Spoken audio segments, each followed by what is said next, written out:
제10장. 형제들아, 내 마음에 원하는 바와 하나님께 구하는 바는 이스라엘을 위함이니 곧 그들로 구원을 받게 함이라. 내가 증언하노니 그들이 하나님께 열심히 있으나 올바른 지식을 따른 것이 아니니라. 하나님의 의를 모르고 자기 의를 세우려고 힘써 하나님의 의에 복종하지 아니하였느니라. 그리스도는 모든 믿는 자에게 의를 이루기 위하여 율법의 마침이 되시니라.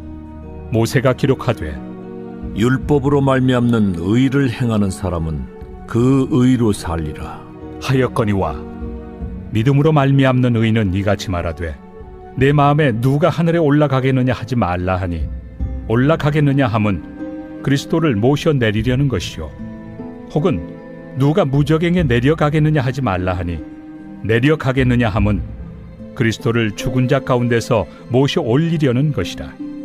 그러면 무엇을 말하느냐? 말씀이 내게 가까워 내 입에 있으며 내 마음에 있다 하였으니 곧 우리가 전파하는 믿음의 말씀이라.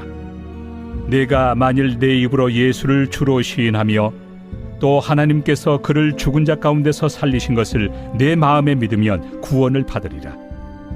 사람이 마음으로 믿어 의에 이르고 입으로 시인하여 구원에 이르느니라. 성경에 이르되 누구든지 그를 믿는 자는 부끄러움을 당하지 아니하리라 하니 유대인이나 헬라인이나 차별이 없습니다.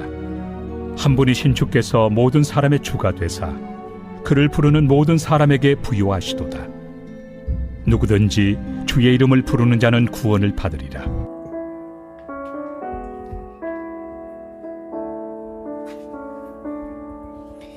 어떤 여행이든 목적지에 도달하기 위해서 정말 중요한 것은 속도보다는 방향이죠. 그렇기 때문에 무조건 열심히 간다고 해서 꼭 좋은 것만은 아닙니다. 오히려 목적지에서 더 멀어질 수도 있는 거죠. 신앙의 여정에 있어서도 중요한 것은 방향이에요. 바로 예수 그리스도라는 이 방향을 제대로 잡고 가야 하는 것이죠. 유대인들은 그러나 하나님 앞에서 자기들의 행위로 의를 세우려는 잘못된 믿음과 지식 때문에 예수님을 믿음으로 얻는 하나님의 의에 복종하지는 않았습니다. 이에 바울은 예수님이 율법의 마침이 된다라고 선언하죠. 이 마침이라는 것은 목표점 그리고 종착점이라는 이 의미들이 있습니다. 모세의 율법은 예수님이라는 이 목표점에 도달을 하는 거고, 옛 언약의 효력은 예수님이라는 종착점에 끝나는 거죠. 오직 예수 그리스도를 통해서만 하나님의 의가 주어진다는 거예요. 결국 주의 백성을 하나님의 의로 인도하는 데 초등교사 역할을 했던 율법의 기능이 그리스도께서 오심으로 말미암아 폐기가 되는 거죠. 예수님이 율법의 마침이 되시면서 동시에 완성이 되시는 거예요. 그렇게 우리는 예수님만이 이 구원의 유일한 길이다 라는 것을 확신하고 이 믿음의 길을 끝까지 가야 하는 거죠. 이어서 이제 바울이 또 신명기의 말씀을 인용해서 믿음으로 말미암는 의와 율법으로부터 이 말미암는 의를 갖다가 비교해요. 믿음으로 말미암은 의로 구약성경이 재해석되고 구약성경이 그리스도 안에서 성취되었다라고 말을 하죠. 믿음으로 말미암는 의를 얻기 위해서 하늘로 올라가 그리스도를 땅으로 모셔올 필요가 없는데, 그 이유는 하나님이 이미 그리스도를 세상에 내려보내셨기 때문인 거고, 또한 그리스도를 죽음의 세계에서 모시고 올라올 필요도 없는데, 그 이유는 뭐냐? 하나님께서 이미 그리스도를 죽음 가운데서 다시 살리셨기 때문에 그렇다는 거예요.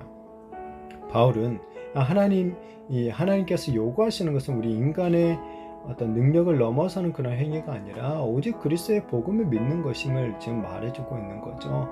율법이 아니라 믿음으로만 의를 얻을 수 있다는 겁니다. 예수님을 믿는 믿음을 통해서만 하나님의 의를 얻을 수 있는 거죠. 이것은 말할 수 없는 아주 큰 은혜이죠. 우리가 할 수 없는 것을 그리스도께서 다 이루시고 우리에게 그 의를 갖다 덧입혀 주셨기 때문에 그런 것입니다.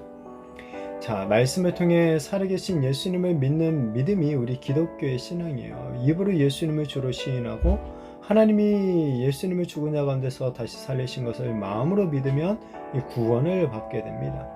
마음으로 믿어 의에 이르고 입으로 시인하여 구원에 이른다라고 그래서 말을 하는 거죠. 그냥 말씀대로 믿는 거예요. 이 말씀대로 믿는다는 겁니까? 곧 예수님을 따르는 것이 구원의 길이라는 거죠. 그렇게 말씀은 단순히 우리가 알아야 될 어떤 지식이나 지켜야 될 규칙 정도가 아니라는 거예요. 말씀은 우리와 가까이 계시고 우리와 늘 함께 하시며 우리를 만나주시는 살아계시는 예수님이 되시는 거예요. 바라기는 날마다 우리의 마음과 입술로 예수님을 고백하고 말씀이신 우리 예수님을 따라 살아가는 정말 참된 구원받은 하나님의 백성으로서의 삶을 살아가게 되어지기를 축복합니다. 자, 예수 그리스도를 믿는 자는 부끄러움을 당하지 않는다고 합니다. 유대인이나 헬라인이나 차별이 없는 거예요. 주님은 모든 사람의 주님이 되시는 거죠. 예수님이 자신의 구주로 부르는 모든 사람들에게 우리 주님은 풍성한 구원의 은혜를 내려주시는 거예요.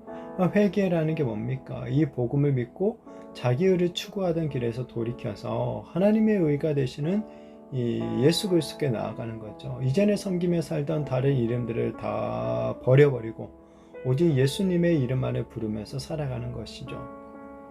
주님의 이름을 이렇게 부르는 모든 자들은 이 구원을 받게 되는 줄로 믿습니다. 그래서 그리스도 안에서 새로운 살 길이 열리는 거예요. 하나님은 차별하지 않으시고 예수님을 구주로 믿고 영접하는 모든 자는 누구에게든지 이 죄사함을 받아 하나님의 의를 얻는 이 구원을 받을 수 있도록 하시는 거죠.